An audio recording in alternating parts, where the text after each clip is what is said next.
For centuries, if you said the empire, you meant Rome. It was the center of the world, a symbol of order, power, and, well, permanence. But then it fell. And today we're going to dig into how that happened. This isn't just a history lesson. We're investigating a collapse that has echoed through time. So, how does an empire that basically defined an entire era just disappear? You'll find this story is way more complex and a lot more relevant to us than you might think. Just listen to that. The frame of the fragile world had collapsed. That's a line from someone who lived through it, and it just captures the sheer scale of the devastation, doesn't it? This wasn't just a change in government. For the people on the ground, it literally felt like the world was ending. The very structure of their reality was just disintegrating. It's the ultimate historical mystery. How could an empire that seemed absolutely invincible, one that lasted for centuries, just vanish from Western Europe? What really happened? Because it wasn't just invading armies. We're about to uncover the invisible forces, things like climate and disease, that brought this giant to its knees.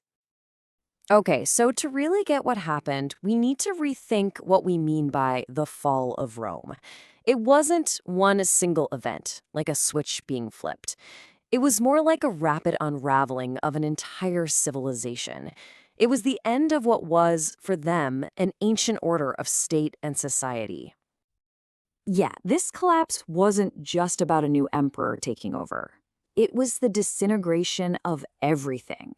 The economy, the social fabric, the political authority. It was the exact moment the myth of Rome as this eternal, invulnerable power was completely and totally shattered. So, our investigation starts with an enemy that Rome couldn't fight with legions or build walls against, its own environment. The very climate that had helped the empire flourish for so long, well, it started to turn against it. Take a look at this. This timeline shows a slow but relentless shift. The empire grew up during what's called the Roman climate optimum, basically a long stretch of warm, predictable weather that was perfect for farming. But then things started getting chaotic. And this wasn't just a few bad winters, it was a fundamental change that destabilized everything, leading to a long, sustained cold snap known as the Late Antique Little Ice Age. And the most immediate consequence of all that cooling? A catastrophic drop in food. Shorter growing seasons and wild, unpredictable weather meant crops were failing everywhere. You had widespread food shortages, even famine. The very engine that fed the cities and the armies, it just started to sputter up. But the climate wasn't just changing inside Roman borders. Way out to the east, intense droughts in Central Asia were forcing entire peoples to pack up and move. Groups like the Huns were pushed west looking for new lands, and that in turn displaced other groups, sending these huge waves of migrants crashing right up against Rome's frontiers. So you see what's happening here? It's a perfect storm. Inside the empire, you've got food shortages making everyone restless. And on the outside, you have these massive waves of migration hammering the frontiers like never before. The pressure, both on the borders and on the internal systems of the empire, was building to an absolute breaking point. But climate change wasn't the only invisible enemy stalking the Romans. The empire's greatest strengths, how connected it was, its huge cities, actually created the perfect storm for another kind of catastrophe: pandemics. The first massive biological blow came in the 2nd century. It's called the Antonine Plague. Just try to imagine a disease, probably smallpox, tearing through the population. It killed an estimated 5 million people. 5 million. That included the emperor Marcus Aurelius himself. This wasn't just an outbreak, it was a demographic disaster that weakened the empire for generations to come. The thing is, Rome was uniquely vulnerable. All those incredible roads and sea lanes built for trade and armies, they became superhighways for pathogens. The huge, crowded cities, they were the perfect breeding grounds. So, in a strange way, The very things that made the empire so mighty also made it an incredibly efficient engine for spreading disease. And the result was absolutely devastating. Wave after wave of plague just swept through, leading to a massive decline in population. And think about what that means. Fewer farmers to grow food, fewer soldiers to defend the borders, fewer taxpayers to fund the state. The empire was basically being hollowed out from the inside.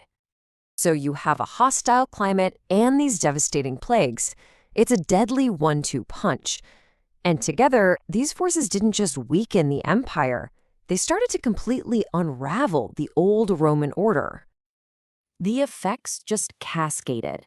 With fewer people and a failing agricultural system, the government's authorities started to fracture. It couldn't collect taxes effectively, it couldn't defend its own borders, it couldn't even keep order. The whole political structure just buckled under the strain. In times of total chaos, people desperately search for answers. The traditional pagan gods, well, they seemed to be silent. Their rituals weren't stopping the plagues or the famines. And into this spiritual void came Christianity, which offered something totally new, a community that actually cared for the sick, and a powerful message of hope and salvation in a world that looked like it was ending. It's no surprise its popularity just exploded. So, as the Roman state in the West crumbled and its eastern half, the Byzantine Empire, was severely weakened by all these crises, a huge power vacuum opened up. And as we know, geopolitics abhors a vacuum. This instability created the perfect conditions for the incredibly rapid expansion of the Islamic Caliphate, which went on to conquer many of the Eastern Roman Empire's wealthiest provinces. Now, this story of Rome's fall, it isn't just ancient history. It's a case study with some really profound and honestly pretty unsettling echoes for our own time. So why should this collapse from 1,500 years ago matter to us today in our modern technological world? What's the real takeaway here? Well, the parallels are pretty stark.